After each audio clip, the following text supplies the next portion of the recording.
यहाँ पे धरना देते हुए? कल से अनवरत धरना चल रहा है और कल 11 बजे से लगातार रात दिन धरना चल रहा है। और ये आयोग के लोग या और सरकार में बैठे लोग जो भी हैं, शासन, कोई सूद लेने वाला नहीं है और ये लोग अपने ही बात पर अड़े हुए हैं। छात्रों की कोई बात नहीं सुन रहे हैं। बार बार सचिव साहब आए हैं एक आध बार वार्ता करने के क्रम में, लेकिन वह सिर्फ अपनी बात थोपने का प्रयास कर रहे हैं। ये नहीं प्रयास कर रहे हैं कि हम लोगों की कोई बात नहीं सुना जा रहा है। बस हम लोगों का बहुत अधिक मांग भी नहीं है। बस हम लोग जो इन्होंने पूर्ववर्त जब विज्ञापन दिया था उसी दौरान जो ये लोग जो नियम तय किए थे उसी नियम पर हम लोग चाहते हैं परीक्षा हो। और ये नॉर्मलाइजेशन की जो व्यवस्था है इसको कतई लागू ना करें, क्योंकि जो एक दिवसीय परीक्षाओं में नॉर्मलाइजेशन जहां लागू हुआ है वहां विभिन्न प्रकार की विसंगतियां देखने को मिल रही है। जिनका कम नंबर है उनको क्वालिफाई करा दिया जाता है, जिनका अधिक नंबर है वह डिस्क्वालीफाई हो जा रहे हैं। तो ये तो 3 चरण का परीक्षा है, सिविल सर्विसेज की परीक्षा है। ये उत्तर प्रदेश राज्य की राज्य स्तरीय सबसे बड़ी परीक्षा है, सबसे प्रतिष्ठित परीक्षा है। और उसमें तो इसमें 3 चरण है। पहले ईपीटी में नॉर्मलाइजेशन करके फेल कर देंगे तो मेंस और इंटरव्यू में क्या होगा? सर, इसमें जैसे नंबर नहीं पता चल पाता तो क्या इसकी वजह से बच्चे का समय अधिक बर्बाद हो रहा है? बच्चों का नंबर ये है कि अभी तक क्या होता था कि हम लोग प्री की परीक्षा दे के आते थे और अपना जो मिलान कर लेते थे, कौन सा प्रश्न सही हो रहा है कौन सा गलत। तो एक मेरिट अनुमानता तय कर लेते थे हम लोग कि इतना अगर क्वेश्चन सही हो जा रहा है और नियर अबाउट पिछले 10 वर्षों से उसी के इर्द गिर्द घूम रही है मेरिट जो तय होती थी। छात्रों का एक समूह था इलाहाबाद, वह तय कर लेता था कि इतना नियर अबाउट, उसी से 2-4 आगे और 2-4 पीछे रहता था।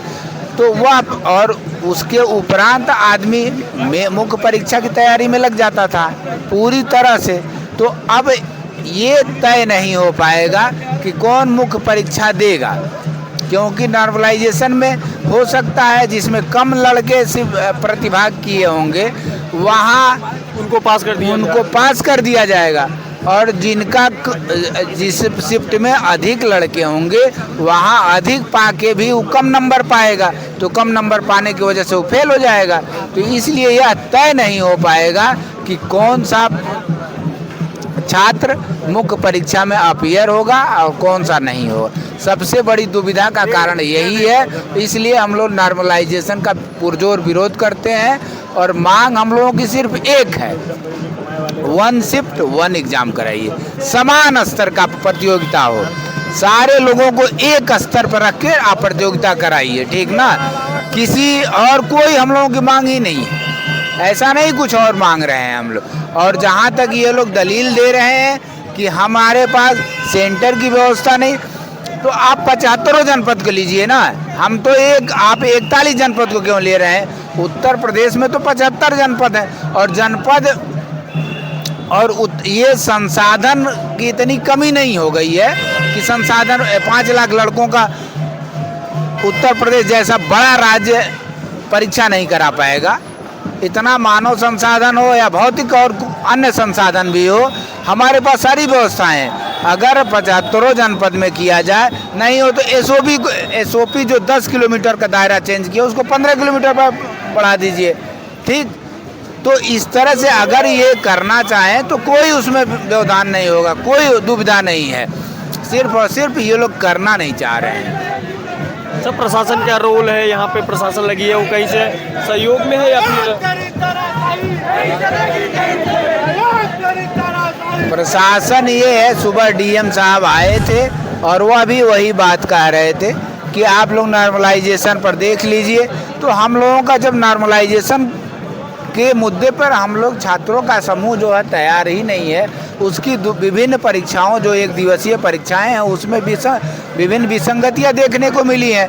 उस वजह से छात्रों के में बहुत बड़ा भय है कि कौन सा पास होगा कौन सा फेल होगा, इसको लेके बड़ी दुविधा की स्थिति है। इसलिए हम लोग नॉर्मलाइजेशन पर और 2 दिन की परीक्षा पर तैयार नहीं है। हम लोग सिर्फ और सिर्फ चाहते हैं 1 दिन की परीक्षा हो, समान स्तर का सबको पेपर दिया जाए। मान लीजिए किसी से हमसे अगर मैसूर का युद्ध पूछा जाए तो हमको अगर मालूम है तब तो हमको आसान है, अगर आपसे कर्नाटक का युद्ध पूछ दिया जाए अगर आपको नहीं मालूम है तो आपके लिए कठिन हो जाएगा। लेकिन दोनों तो प्रश्न समान स्तर का है। मान लीजिए उनका है, उनका इकोनॉमिक्स अच्छा है, ये मानविकीय ग्रुप की परीक्षाएं हैं, उनका इकोनॉमिक्स है, अगर उनका इकोनॉमिक्स उनकी अच्छी पकड़ है तो उनके लिए इकोनॉमिक्स आसान है।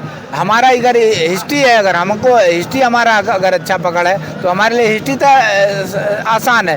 तो इस तरह का अब अगर जो हिस्ट्री वाला जिनको पेपर मिल जाएगा अच्छा था उनका तो बढ़ जाएगा, और उनका लेकिन जब समान प्रश्न पत्र रहेगा तो ऐसी तो बात नहीं, बैलेंस रहेगा, सबके लिए बराबर रहेगा। तो हम लोगों की समस्याएं यही है कि सबको समान प्रश्न पत्र दीजिए, समान तरह का परीक्षा कराए। इसमें होगा तो जो योग्य विद्यार्थी है उसको बाहर कर दिया जाएगा, अयोग्य जो विद्यार्थी है जो कम मेरिटोरियस है उसको मुख्य परीक्षा में दिया जाए। तो जो मुख्य परीक्षा में तो भाई फिर उसी जो लोग पीटी पास करके मुख्य परीक्षा देंगे, फाइनल मेरिट तो मुख्य परीक्षा से ही बनती है। पीटी तो सिर्फ छटनी की एक व्यवस्था है।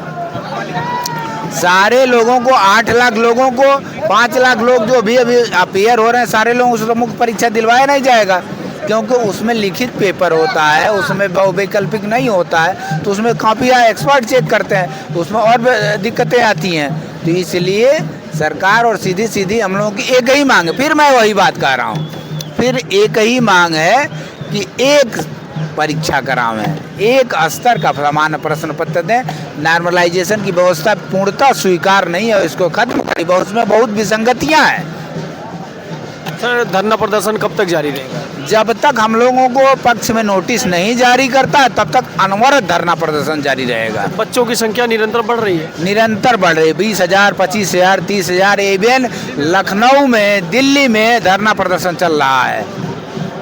और भारी मात्रा में कैंडल मार्च, अभी तो मुखर्जी नगर में देखें, वहाँ कौन चौराहा है वो, नेहरू विहार में, लखनऊ में चल रहा है। तो धरना प्रदर्शन का आवेग बढ़ रहा है और ये आंदोलन और अभी तेज होगा। इसमें सरकार का कहीं न कहीं रोल है सर? बिल्कुल सरकार का मुख्य, पिछली बार जब आरओ की परीक्षा पेपर आउट हो गया था पर्चा, तो हम लोग यहाँ जब धरने पर आए थे तो पिछली बार जो प्रश्न पत्र था उसके एवज में चीफ मिनिस्टर ने ही ट्वीट करके जानकारी दिया था कि आप लोगों की परीक्षा रद्द किया जाए। बाद में जाके आयोग ने बाद में नोटिस दिया, वो भी नोटिस भी नहीं दिया। तो इस तरह तो सरकार की रोल तो ही है। और सरकार जो उत्तर प्रदेश का एक ये विभाग है उसी के अंतर्गत तो आने वाली एक संस्था है, बेशक स्वायत्त है, संवैधानिक संस्थाएं हैं, लेकिन सरकार भी तो संवैधानिक है। तो इसलिए सरकार का रोल कहीं ना कहीं है। बहुत बहुत धन्यवाद आपको। अच्छा भैया,